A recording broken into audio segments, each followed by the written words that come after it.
Hi, I wanted to give you some practical tips for making more time. I know I say a lot, we waste time, we don't use our time effectively, but I want to give you practical tips that you can put into practice. So first of all, I want you to schedule time off for you, and that's the first thing that should go in your diary because you need to plan it ahead.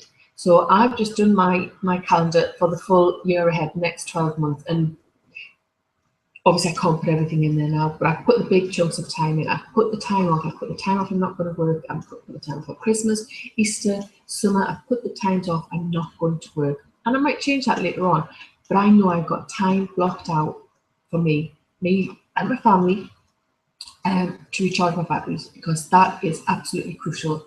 And I make sure I've got a week off every 3 months. And that might not be doable for you. It is for me because I work from home. That's one of the reasons I want to work from home, to be flexible.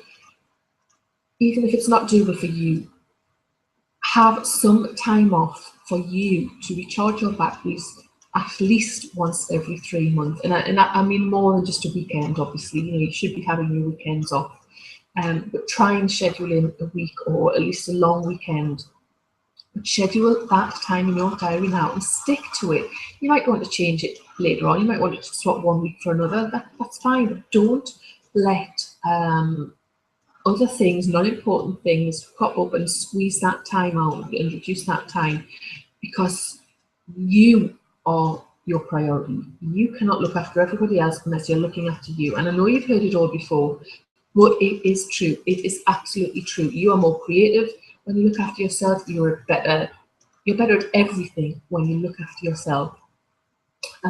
So schedule that time off. Put it in your diary now for the year ahead, putting a big chunks of time, and make sure you have time off every week, even if it's just an hour where you have a nice bath or go out with friends, whatever it is. And the time that you take off, if you're an introvert, it might be time on your own, it might be that bath, it might be a walk in nature. If you're an extrovert, you recharge your batteries by socialising, going out with friends. So know what it is that recharges your battery, what lights you up, what makes you think, God, that's great, I love that, I feel so much better for that. Is it being with other people, is it being on your own? Schedule that time in and stick to it, absolutely stick to it, or treat it like an appointment with a very important client. Yes, we sometimes have to cancel appointments for even very important clients, but would you, if it was an important client, would you schedule it, or are you putting other people before you're putting yourself? Limit your social media time. I say it all the time. Social media is a huge time suck. I know it is because I spend a lot of time on social media marketing my business. So I know it's a huge time suck. And especially if you're working, if you do have the excuse of using Facebook for your business, it can really, we can spend hours on there and not know where we've spent our time. Just set a clock, set an alarm clock. When I go on Facebook, I go on most of the time, and I'll tell you why I say most of the time, but most of the time I go on with the express purpose of building my business. And I'll set a timer for half an hour or whatever it is. And try and use your kitchen timer or put a timer in a different part of the room, because it's very easy if you set a timer on your phone or on your PC, your laptop, it's very easy just to switch the timer off and think, well, I'll just finish this off. And then you get sucked in before you know it, you spent another half an hour there or more.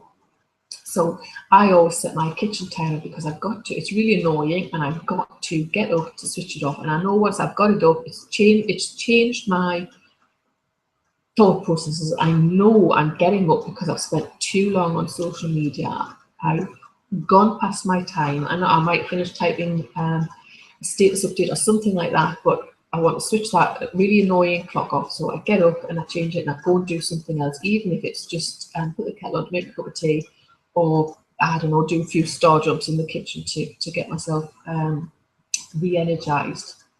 So stick to the time, limit the time, and have a way that you're going to get off your backside and do something else.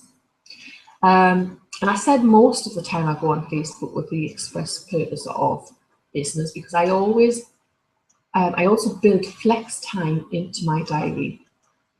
So flex time is something you might want to build a full day in of flex time if you work from home, or you might want to just build half an hour or an hour of flex time into your diary every day. And this is just where you do what you want to do. I think we can easily feel like we're just not in control of our lives. When you've got that flex time, if you put an hour, half an hour, whatever it is in your diary of flex time, you can do whatever the hell you want. If you want to have a snooze, have a snooze. If you want to watch rubbish TV, Jeremy Kyle, whatever it is, watch it. If you want to just waste time having a nose about Facebook, do it, but limit it. It's about limiting it. And I went through this. When I left my job in a corporate environment, I just felt free. My time was my own. And that job had made me ill, and I was never going to go through that again. And I was, the first thing I did was realise I needed to take care of myself. But I went the other way for a little while. I went through a stage of thinking, I'm just taking care of myself. My business, I can do what I want. I'm just taking care of myself. I'll do that tomorrow. I'll do that this afternoon, whatever it is. But time can run away with us, and you are the manager of your own life. If you've got a business, you're the manager of your business. It's not just about the technical stuff you do. You are the manager of your own life. Build the flex time in so you've got that control where you can stop things and you can just do whatever you want to do. You might choose to work through the flex time. That's up to you. But choose to do it. And if you need to have a rest, have a rest. If you want to watch rubbish TV, watch rubbish TV. But build that flex time in so you're not feeling like you're totally constricted. And if you're one of these people who really struggles with saying no, if you really put yourself last and you struggle with saying no to people, I want you to set yourself a challenge. I want you to say no to one thing every day, one thing that frustrates you. And we often think, well, I have to do that. I don't have a choice. I've got to do that. Do you? Do you really? No, do you really have to go for lunch with that person that you don't really want to have lunch with? Do you really have to ring your mother-in-law every day to check she's okay, or visit auntie whoever in the hospital? Do you? Or are you taking on too much? We all have caring responsibilities, or most of us have caring responsibilities, but are you taking on more than your fair share? Do you need some time to recharge? Is it a case of people always expect you to organise the social nights out? Is it somebody else's turn to do that? Maybe you enjoy doing it. Have you got the time to do it? Do you want to do it? Do you feel resentful doing it? Feeling resentful is a huge sign that something needs to change. If you feel resentful about something, you need to ask yourself, what can I do about this? Can I say no? Can I just ask different questions?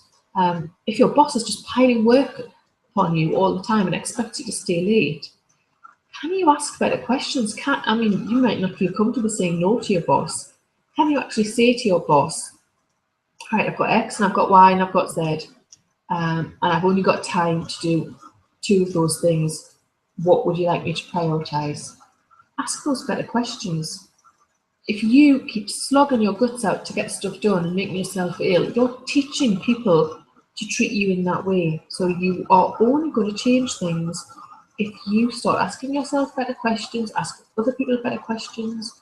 But it all starts with acknowledging that something needs to change. So, what could you do there? I've given you a few different tips there. What one thing could you do? You might want to do more than one, but what one thing would you do? Start small. What one thing can you do so that you've got more time in your day, your week, your life?